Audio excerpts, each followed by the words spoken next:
Okay, Jen, so welcome to my new video. I was thinking to discuss a bit iRacing. We just have like an open discussion. I thought of making like a list of pro and cons of iRacing, how I see it, just strictly personal opinion. But I think it's nicer to have feedback when it's raw feedback. I mean, I did not script it, I did not prepare it. It's just a discussion when you're chilling at, I don't know, maybe you're having a coffee. If you don't get one now, or get some milk, some tea, whatever you like. And if you enjoy the video, let me know. Let me know feedback on what I am going to say.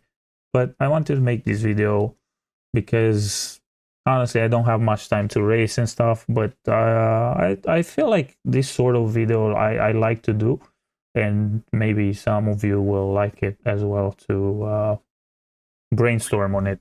So if you have ideas or solutions or I don't know, anything, just leave your feedback and we'll see. So yeah, let's jump into it. So here we are with the first things that come to my mind when I think about iRacing. I will start with the positive ones, right? The first positive thing is the competitiveness. So whenever I start a brand new session and I want to, so I have not decided yet what sim racing game I'm gonna play, but whenever I plan to play it, if my mood is to feel competitive or improve or that sort of thing, the first game that comes to mind is iRacing because of this reason.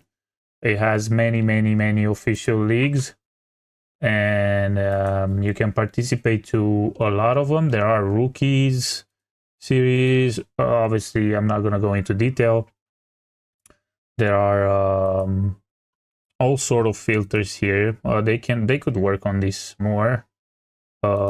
Let me clear all these, and let's say you are a brand new player and you can just jump into it, and let's see, rookie. And you have ranked and unranked, obviously, but there's many that you can already participate to, and most of these already feel competitive. I would say if F1600 is good. You have choices, so you do have choices for every little every one of these licenses. I'm not gonna go and discuss these licenses. Obviously, my main thing is just to tell you that competitiveness doesn't miss in this game, and it's great. It gives you the feeling that you can get results by improving yourself, and you can notice it immediately when you improve. So yeah, they should work on the point system, but that's going to be a discussion for the cons. So the first pro is competitiveness and variety in all these series for each sort of car and so on. The second thing that comes to my mind when I think about iRacing is the fact that you always have ability to join practices, even if you don't feel like going into a race. You always have these sessions. You don't depend by, like in Le Mans Ultimate or other games, you don't depend by what's happening and what's currently on the schedule. You can jump into practice. Like, let's say this race already happened in Le Mans, you would see the next race that's coming, and you can practice for that unless you go offline. But it's not the same feeling, because having practice with some people that run times is not the same as running in private sessions. So I think it's important when you go into a practice to go into a practice with some people. That way you can compare yourself. You can even see their rank and see how far are you from people that are your rank, right? So if I would hop into these practices, you can see here how many are in the session. So there are 6 people here. I know that at least a few will run some laps, and it's gonna be nice for you to like see what's your level. All right, the next point I want to bring as a pro has a nice thing about iRacing. The third thing is basically you can trust that this team, that the dev team, regardless if you agree with what they develop or not, they are very active. The game continuously gets improved, continuously gets new content, continuously lately gets also to the point where they listen to feedback. You saw what happened with GTP. So it's really positive, you know. It's something we underestimate, but they could just don't care, right? They could just give up and just keep making money. They could just leave it like this, roll new series and so on, and I'm sure they would last for years from now. There's not big alternatives to this, all right? Let's be honest. So this is another pro that I wanted to bring. Another thing that is really nice about iRacing is how easy it is to integrate with third-party stuff like trading panes, whatever you use for overlay I use, for example, whatever you use for your HUDs and UI and data and telemetry, it integrates with most stuff and is super nice. You know for sure that if iRacing doesn't have it, no other sim racing game will have it. So that's another good thing about iRacing. Another pro on iRacing, I can tell you that lately the force feedback feels better. I don't know if it's the 360 FFB HZ they upgraded for Simagic. I know they upgraded recently for others as well. I don't know if Moza or Fanatec. I don't know that. I don't remember. You guys know better if you own it. But for Simagic, it feels better. It's nowhere close to Le Mans Ultimate or R Factor 2, but it's good. It's good. It's not. It doesn't feel. It feels like it improved. It doesn't feel fake. I enjoy it. I mean, FFB is not an issue for me in iRacing. FFB has been improving, and I do like the direction. Another super nice thing about iRacing is how detailed are the roadmaps. They really care about their game. They show you these roadmaps. They show you YouTube videos. Then I know they're working on the graphics, and it gets me really happy to even see the updates. I really like the technicality they display, and it's very nice. Very nice. I think they should be followed as example. They're really good at this, and iRacing has a great service, and they really care about their stuff. All right, so this will do with the pros of iRacing. Again, the purpose of this video is to just say whatever I feel like just comes to my mind when I think about the game. We will jump into the cons now. The first thing that comes to my mind when I think about iRacing is the penalty system. There are multiple situations that I'm sure if you play the game you went through. For example, let me show you this. This is exactly the perfect example. So here in my last race, I had 5 incidents. The race ended, it was checker flag, and there was a guy on the right, and I touched the guy and he gave me 4x. And that ruined my safety rating. I had 5 incidents. I'm sure I would have been on plus. It almost doubled my incidents for a race that was ended. That's an example of something. You get tapped from behind, you get minus, you get 1x and minus here. The reports, obviously, we all know they don't get listened to most of the times. Many times they don't make the difference. Nobody checks it. Basically, they don't make the difference between intentional and unintentional much. It's always, you get these templates, there's no transparency in the reports and so on.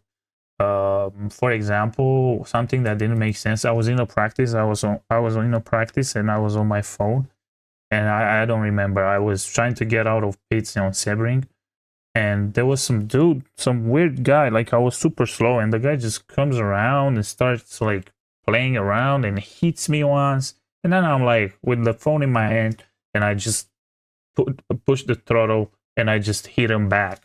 And it was in a practice. I swear there was nothing going on. Everyone was sleeping, dude. And I get an email that this is not okay and whatever. We know that it's a practice, blah blah blah blah. And you know, it was kind of pathetic, but you know, there are situations where I report and I didn't even get anything back. So if they really want to have the ultimate competitiveness, they need to invest in this better. Maybe use AI or, you know, hire more people. I'm sure they would get back some love, because people that notice that the system cares about them. So you hire more people, more humans, right, that check the protests, and stop giving them the same templates. People appreciate and buy more content. It's just how the market works. But, you know, I'm nobody to say if it's a solution or not. I'm just saying how I think about it when I jump in the game. Again, I don't want to make anyone mad. It's just honest opinion. The second thing I can think of being bad in iRacing is the schedules. Like, the schedules don't make any sense to me. Like, some of these are super frequent. Regarding series, for example, you have this Ferrari GT3 that always has the same circuit as Spa. Like, I don't understand why not vary, right? I own so many circuits. Why not just vary this? I mean, I do understand that you want to have Ferrari only, but at the same time, Ferrari can participate here, right? So let's say I have only the Ferrari. I would have Ferrari here with rain only, and circuit the Spa, right? So I don't know. I don't think this is a good choice. I think here you could vary, or I don't know. Maybe just have these as these. It doesn't make sense to me. But again, other examples I could take are, for example, yeah, this is a good example I always think about. Like, look at this, right? So you have AMG. This is basically Formula that is the closest to Formula One, or Formula B, Super Formula Series. But let's just take, you want a car as close to F1, right? So you go with the Formula A. Look how rare these races are. You have this race at tomorrow, right, in 14 hours, and the next one in 24 hours. Like, don't tell me that if you would do this, okay, let's say you cannot fill it up with half an hour. You cannot fill it up in 1 hour. You cannot fill it up in 1 hour and a half. But come on, at least 2 hours. 1 hour and a half, I would say it's okay. Because tomorrow is the Suzuka F1. I'm sure people would, like, I would try to do this. I would go for it, but I missed it because, you know, it's Saturday. I went shopping because the whole week I worked. So I did not have time to do anything regarding this event. No practice, no nothing. If you're just going to give me one race tomorrow and one on Monday or whenever this is, like, what is the point of this? I don't know. I find it as a bad choice. Plain and simple. I mean, I do understand you cannot fill up all the races, but just make a minimum amount, right? If it doesn't work, just make it dynamic. When you have 10 drivers, then 10 minutes later, you have to participate to the race. Or just when it's announced as a final one, right? Implement some notification. Decided the time will be, I don't know, in 1 hour or 30 minutes. And then you have the system that lets you know, so whoever registered and we reach the minimum amount will know, right? There are solutions. It's 2025. I don't think this is okay. I really like this car and I never get to play with it. I swear I never get to play with it. Another thing, this is a good thing. I don't know if it existed before. Wait, no, I'm on the wrong one. Prototype. I don't remember. I haven't seen this before. There should be a prototype here. Yeah. I don't know if this is a new series, honestly. Practices, races. This is every 2 hours. I think this is so played that people would fill it up for sure. I think you could be 1 hour every 1 hour and 30 or something. Like, imagine this would be a competitive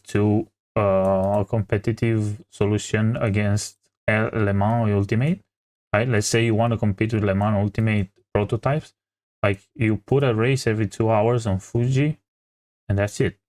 And I don't know. I don't think this is gonna is gonna work. I mean, it should be more frequent. I don't even feel like I want to invest time if the race is every 2 hours, because I work again. Most of us work. If you don't, you're probably excluded from most of the discussions, but I'm trying to approach it to make you understand that if I work from Monday to Friday, 8 hours, 8 to not 10 hours, because you're away in traffic, you come home and you see every 2 hours.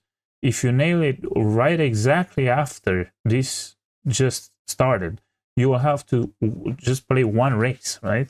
Because it's going to be 8 p.m. and then it's going to become 10 p.m., right?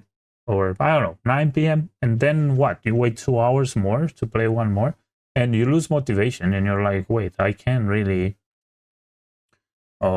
I don't feel like, this is me. I'm like, I don't feel like playing this. I might not even be good, and so on.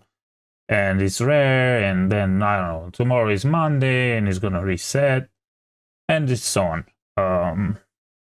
So yeah, I think frequency of races should be worked on. Maybe they could shrink the amount of series and just make it better, schedule more frequent. Like, I cannot invest into most of these because maybe you know a circuit, maybe you don't.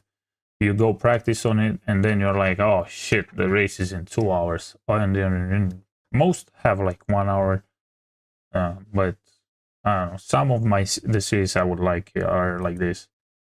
Another thing about this, I would really like an IndyCar series that has more road circuits. I know this is mostly oval in the United States, but you know, just because you don't have F1, this gets close to its competitiveness, and it would be nice to have like a separate IndyCar series. Maybe just have two, and maybe alternate, right? You have one in 1 hour, one race for this, then in 1 hour and a half, a race for the other one, the new series, eventual series, and you would have like 2 races back to back. You could join one and whatever. I know you couldn't join the next one, but you will have regardless in 30 minutes another one. Or practice 15 minutes, take a break, and hop on again. Another thing I can think of, another con I can think of is the open setup situation. I know ChatGPT and so on can give you okay-ish setups, but most people try hard a lot. So if you go in open setups and you're like a casual, you'll get wrecked. You'll just get freaking you'll remain without paint on your car, man. On the straight lines, they will just fly around you. You'll feel like you have some damage or something because their setups are that good. So yeah, it's overwhelming and not okay. If you're a casual player and you don't invest in setups or you don't find setups, I haven't found a good source for free ones. I haven't had time to test. If you have solutions, please post them. Yeah, I would appreciate that for other people that go through this. The graphics, obviously, I know many of you are not bothered. I know that, but the graphics are becoming more and more dated, and I do feel like the optimization also is not there. Like, I have 3 screens and I have 3070 Ti and an i7 12700K that is running at 5.0 GH, and I think it's strong enough to run this. And on rain, with even it doesn't even look impressive. Like, the rain doesn't look impressive in iRacing. You have to like go lower on most things to run it, at least run it decent, to not look like super ugly. And you run, I go like 40-50 frames drops. I tested this on my fiance's computer, and she has a beast computer, and it's happening the same. She has 7800 X3D.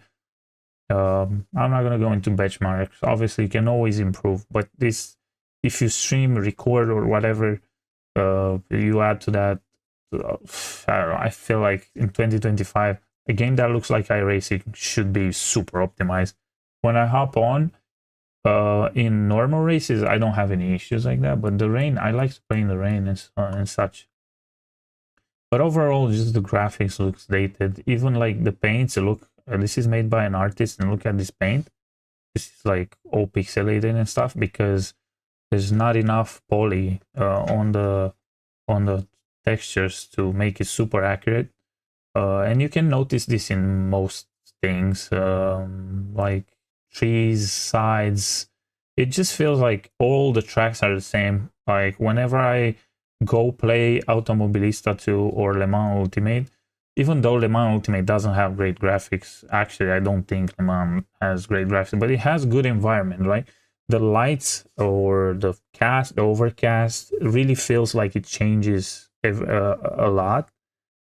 The textures don't feel really polished on Le Mans either. It's pretty rugged, bad in my eyes on triple screens. On single screen, it looks great. But in iRacing, I don't feel like I'm immersed as in Le Mans. It looks cleaner in iRacing, but it's just, it feels like it's the same road, and it feels like it's the same trees. It feels like it's the same sides. It feels like there's no immersion. It doesn't feel like you're in that spot. In Le Mans Ultimate, I went to Monza IRL, and in Le Mans Ultimate, it does feel like an atmosphere. I don't know how to explain it. It does feel like I'm there, and when it becomes evening, it does feel like it's evening. iRacing, I don't get that. I don't know why. It might be just me. Another con I can think of is the sound. The sound in iRacing is pretty basic. I'll tell you this though. From outside, GT3 sound. Let's talk about GT3 because I haven't seen IRL I haven't seen other types enough to like compare. But I can tell you IRL, iRacing sounds from outside, like in third camera. If you're in spectator or stuff, it's pretty impressive how close it is. Obviously, you don't feel the vibes. You don't feel the shaking in your stomach, like obviously, because IRL it's incredible. It's actually incredible experience, mind blowing to me. But it's close as pure sound as it sounds. Is it similar? Yes or no? Yes, it is. So iRacing does a good job on this. I don't know why. They probably record multiple. I heard on their YouTube they're pretty insisting and pretty detailed in recording with a lot of microphones from every angle outside the car. But inside the car, it's just not it, and it's just R8 doesn't give me any vibration. Like R8 in Automobilista 2 sounds insane. When I go here, it sounds super fake, super bad. Like the way I switch gears, there's no like clicking, there's no. Le Mans Ultimate has that nice click, like when you switch gear. Le Mans Ultimate GT3 sounds are really disappointing. We'll talk about it in Le Mans Ultimate overall, but at least iRacing has this sound outside, but overall the sound inside the car, and the car just doesn't get me immersed. Same as with the graphics, it just doesn't, and that's another con in my eyes. Again, all these opinions are just how I see it. Obviously, some of you will prefer this or that. It's obviously about preference. Yeah, I'm just throwing it out there and seeing how you guys feel about it. Let me know though, because I'm curious. Most of these videos are made for like seeing how you guys see all this stuff as well, not just for me to like talk by myself here. So I really appreciate the discussions we had on the Forza Motorsport video, on the race room, all constructive stuff. I was wrong with some stuff. Some people in chat in the comments were wrong with other stuff. We corrected each other and we help each other. So at the end of the day, it's great. It's what you need from YouTube. You don't go on YouTube. If you go on YouTube just to see everything is perfect, everything is nice, then you're in the wrong spot. Because this is why we invest so much money. There's so much money invested in this, right? So let's just try to be mature about it, and accept each other's feedback. Another thing I don't really like about iRacing is the HUD overall. Like, I wish I didn't have to use all these. I know new UI is coming. I've seen some screenshots, so let's just start from that. I've seen some screenshots. I hope that's not the final thing, because what I've seen, I don't even know if it's legit or not. So we don't know yet. But if it's how I've seen it, it's it's a bit disappointing, and I hope it's not the final product, because I am so tired of launching so many sim hubs. Oh wait, I overlay update. Oh damn, do you want to download? Yes. Oh shit, it has to close that one. Oh, I'm in a session. It's so annoying. I mean, I know you don't need to update every time, but at some point it gets to you, right? You just want to hop in, have that everything ready, and not just spend so much time on getting everything in your eyes. These third parties are life saviors. They're great, but I wish, like, it's 2025, guys. There's been years and years and years with third party stuff. Just buy it from them or do something if you cannot really implement it. But let's see. Let's wait. Maybe I'm wrong with when they will update. Another thing that I wanted to discuss as a something to improve, more than a con, something to improve. I mean, I do understand the bundles offers they have. So if you don't know, you can get to have 20% discount on anything you buy after you purchased a certain amount. Own 40 or own 40 or more full price cars or tracks. So if you have this, you will always get 20% discount. So 15% at 6 item plus, as you can see, 10% at 3 items plus. I do understand that this is marketing and this is good and is making them money, but I think it's kind of, again, dated. And sometimes they could have like a monthly discounted content, 3 cars, 3 circuits. Why do you have to like just be set in stone like this and not have any flexibility? What if this car for the next month is $8.99 instead of $11.95? Or what if this car, even if let's say I did not plan to buy this, but if I would see this pop as an $8, it would be tempting to get, right? Or a track, same thing. Like, why is it 15 all damn year? I don't know. Watkins Glen is not a track I like. It's where I didn't fall in love with it yet. If I would see this discounted next month to $9 for just 1 month or 2 weeks or a week or something, it would be nice to get this this sort of rotation. When you get this in most games, like they do get skins rotations, they do get content rotations. So I do think that this is a con for me. It's something that lets me down. I bought a lot of content, but you know, I'm thinking if I would start over, I probably wouldn't do it again. I did not play enough. Obviously, if you do, it's worth your money and it's worth your time. Then great, awesome choice. I am not too happy that I bought so much because I haven't used it much for the reasons I mentioned earlier with the rotations, the series, and so on. So there's that. But if I went back and I would, let's say, be without content now, and I would get a Ferrari, I would have something basic, and then I would probably be tempted if I saw some rotations discount in the shop. And I'm not talking about Black Friday once a year. So yeah, I don't know. Let me know what you think about this. Another thing I wanted to add as a pro, there's something about, this is just me, because I'm a bit weird, but there's something about playing iRacing in the morning, your morning, not morning me and you nighttime, in the morning on Saturday, Sunday. There's like that feeling of, hey, I'm starting the day. Oh, I know I'm going to go into some iRacing, and you know that you will find something you enjoy most times. Sometimes you'll be disappointed, as I said before, because every 2 hours there's like a race, or 2 hours and a half, or even more. So your favorite car won't be able to be in your hands. But yeah, there's something about iRacing in the weekend when you wake up and you're like, oh, there's some competitive dudes out there. I gotta go in there and do myself some fights.